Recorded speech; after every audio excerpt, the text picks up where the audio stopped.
E não só seguir um método é importante.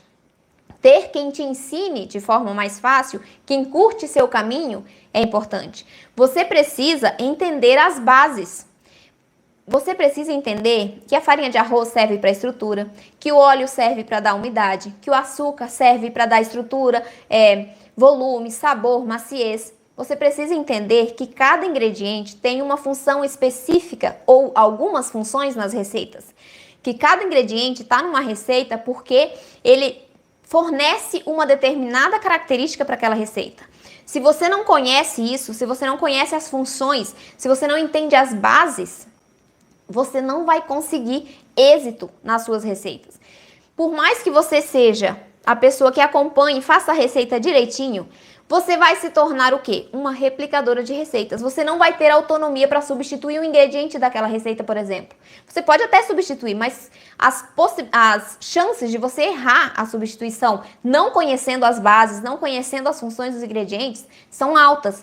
Então é muito importante ter um método, seguir a metodologia ensinada para aquele tipo de receita, conhecer as bases da panificação, você precisa conhecer os ingredientes, você precisa conhecer o ponto de hidratação para cada tipo de massa, porque senão você vai errar. Se você fizer um ponto de hidratação, por exemplo, usa o mesmo ponto de hidratação para um pão de forma para fazer um pão moldável, um pão modelável. O que vai acontecer? Você não vai conseguir modelar, porque o pão de forma ele é mais cremoso, a massa é mais mole.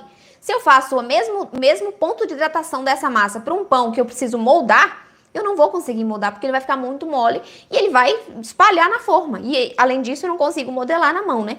Então, é importante você conhecer isso, porque senão as chances de você errar são muito grandes, né? E o mais importante, testar sempre.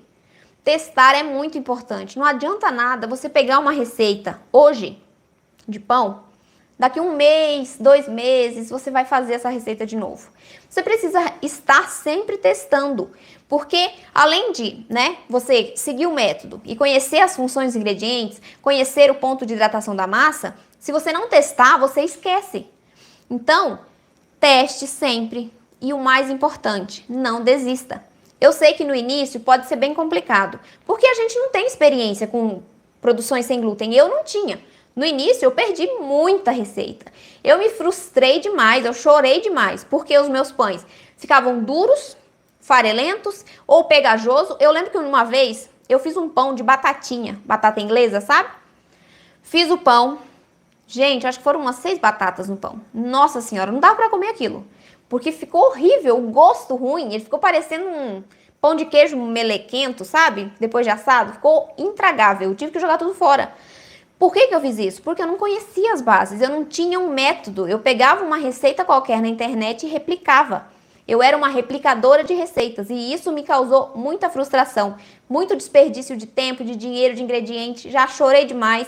Eu lembro que no início, como eu não conseguia fazer as receitas, as pessoas me falavam, que comer sem glúten era mimimi, Todo mundo, eu tenho certeza que se você tem restrição ao glúten, você já escutou isso. De alguém, da família, de amigos, de qualquer pessoa. Você já escutou isso? Ah, não come porque é frescura. E aí eu não conseguia comer, eu não podia comer, outras coisas na casa de ninguém. Eu não conseguia fazer as minhas coisas, então eu estava muito desesperada. E aí eu decidi que eu tinha que estudar para poder fazer alguma coisa que desse para comer. Então, o que eu fiz? O caminho mais longo. Qual é o caminho mais longo? Eu não tinha um método, eu não tinha ninguém para me ensinar. Eu tive que ir sozinha. Então, o que eu fazia? Pegava uma receita, testava, estudava sobre cada ingrediente e ia tentando, tentativa e erro, tentativa e erro. E desse jeito, passaram-se anos nessa tentativa e erro, até que depois de muita prática, muito teste, muito estudar sobre os ingredientes, sobre a panificação e a confeitaria sem glúten, eu comecei a acertar as minhas receitas. Então, o meu caminho para chegar nos pães que eu faço hoje, que crescem bem, que ficam volumosos, que ficam macios, que ficam fofinhos e leves, eu demorei demais. E eu tô aqui justamente para isso, porque eu quero encurtar o seu caminho. Eu quero que você pegue uma receita minha do canal, faça em casa, mesmo que seja a primeira vez que você fez, faça em casa e dê certo. Por isso que eu explico tudo detalhadamente na aula que eu tô fazendo. no vídeo que eu tô gravando a receita, eu explico para que serve cada farinha, por que você tem que usar aquela farinha. Se você quiser substituir, substitua por essa, substitua por essa. Por que eu faço isso? Porque eu sei que tem muita gente que nunca fez uma receita sem glúten. E eu quero que essa pessoa, que mesmo que nunca tenha feito, acerte. Eu não quero passar uma receita por passar, eu quero que você consiga fazer a sua receita em casa. Senão não adianta de nada eu ficar aqui te explicando, né? Então, por isso que é importante. Siga um método, teste muito em casa, conheça os ingredientes. Testando, você vai conhecer mais ainda, né, os ingredientes. Então, isso é muito importante.